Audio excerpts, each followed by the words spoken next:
بسم اللہ الرحمن الرحیم۔ ایک بادشاہ نے خواب دیکھا کہ اس کے خادم بادشاہ کے گھوڑے کو دودھ سے نہلا رہے ہیں اور ضائع شدہ دودھ ایک نالی میں بہہ رہا ہے، اور بادشاہ اس نالی پر ایک پیالہ لے کر کھڑا ہے اور اپنے پیالے میں وہ دودھ بھر رہا ہے۔ بادشاہ کو یہ خواب بہت عجیب لگا۔ صبح جب وہ نیند سے بیدار ہوا تو وہ اسی فکر میں تھا کہ آخر اس خواب کی تعبیر کیا ہوگی۔ بادشاہ نے اپنے ملک کے 3 بہترین نجومیوں کو بلایا اور چیک کیا کہ کیا تینوں ایک جیسی تعبیر بتاتے ہیں یا الگ الگ۔ پہلے نجومی نے بادشاہ کو مشورہ دیا کہ وہ دودھ پینا چھوڑ دے کیونکہ دودھ آپ کے لیے مضر صحت ہو سکتا ہے۔ دوسرے نجومی سے جب پوچھا گیا تو اس نے کہا کہ آپ اپنے گھوڑے پر سوار ہونا چھوڑ دیں، یہ آپ کے لیے منحوس ثابت ہو سکتا ہے۔ تیسرے نجومی نے ایسی بات کہی کہ بادشاہ کو اس پر غصہ آ گیا۔ اس نے کہا کہ میرے علم کے مطابق آپ ایک ایسی غلطی پر ہیں جو آپ کی بادشاہت ختم کر دے گی۔ آپ اپنی اس غلطی کو تلاش کریں اور اس پر غور کریں۔ بادشاہ نے پہلے 2 نجومیوں کو تو جانے دیا مگر تیسرے نجومی کو قید کر دیا۔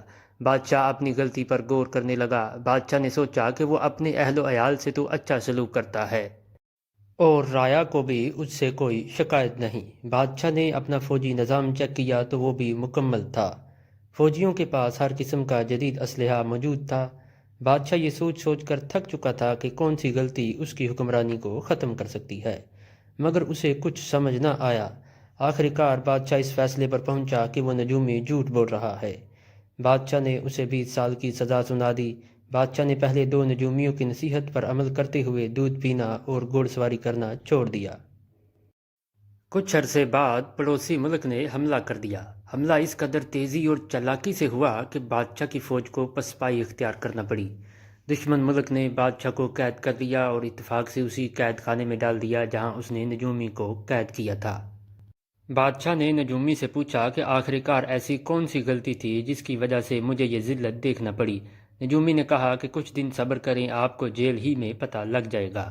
دوسرے دن بادشاہ کو جیل میں شاہی پکوان کی خوشبو آئی تو بادشاہ اپنی قسمت پر بہت رویا کہ ایک وقت تھا کہ وہ بھی شاہی کھانے کھاتا تھا مگر اب سوکھی ہوئی روٹی نصیب ہوتی ہے۔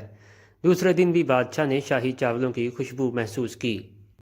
بادشاہ کا بھوک سے برا حال تھا۔ بادشاہ نے پکارا کہ جو بھی شاہی چاول پکا رہا ہے وہ تھوڑے سے مجھے بھی دے، مگر کسی نے بھی بادشاہ کی پکار کا جواب نہیں دیا۔ تھوڑی دیر بعد ایک فوجی آیا اور سوکھی ہوئی روٹیاں بادشاہ کے آگے پھینک کر چلا گیا۔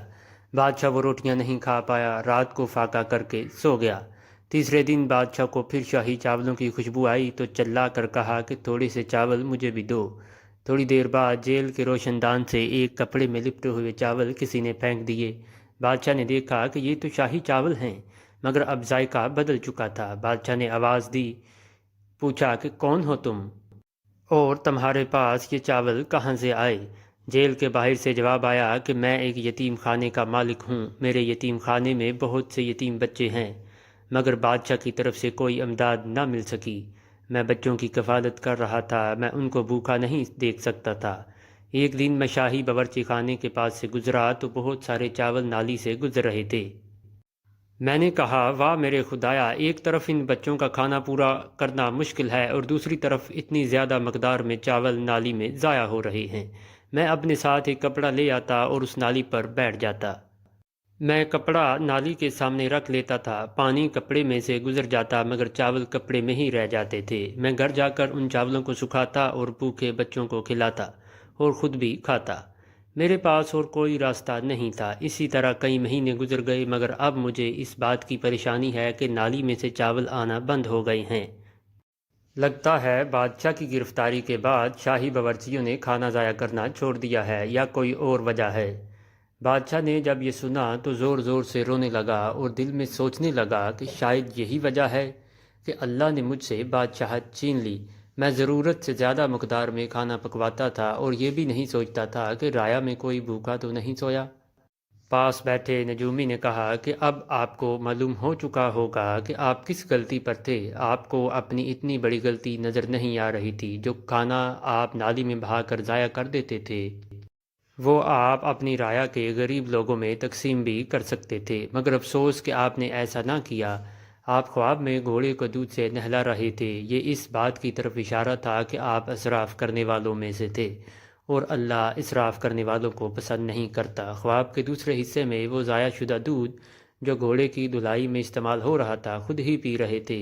یہ اس بات کی طرف اشارہ تھا کہ زندگی میں ایک دن ضرور آئے گا جب آپ کو وہ کھانا بھی کھانا پڑے گا جس کو آپ ضائع کر رہے تھے۔ اب بادشاہ کے پاس پچھتاوے کے آنسوؤں کے سوا کوئی چارہ نہیں تھا۔